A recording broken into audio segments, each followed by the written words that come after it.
તો hello guys, welcome to my new blog. તો કેમ છો મિત્રો? તો જો મિત્રો, અમે અત્યારે આવી ગયા છે પાથરા ફેરવવા માટે.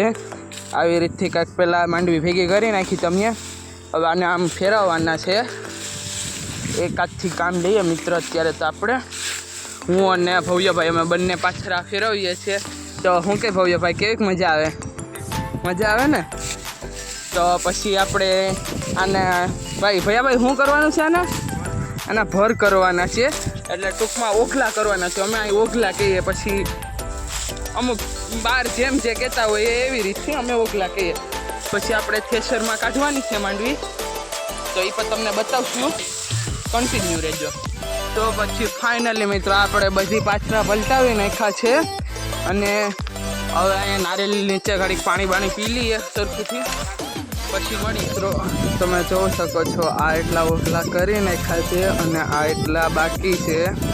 હવે થેસર આવવાનું છે ટૂંક જ સમયમાં. આ એટલા કરી લઈએ, પછી થેસરને બોલાવવાનું છે. અત્યારે હાલત તો બે હાલત થઈ ગઈ છે, તો કન્ટિન્યુ રહેજો. થેસર આવીએ ત્યારે બતાવીએ. તો મિત્રો અમારે આ વિદુભાઈ પણ આવ્યા છે. A few minutes later. મિત્રો ફાઇનલી થેસર આવી ગયું છે. હજી એટલા ઓગલા કરવાના બાકી છે. આ એટલા થઈ ગયા, બધી કાઢી નાખવાના છે. ભૈયાભાઈ જો રૂમાલ બાંધીને તૈયાર થઈ ગયા. શું કહે ભૈયાભાઈ નાખી ઓગલા નાખવાના છે ઉપર. આવી રીતે છે જો.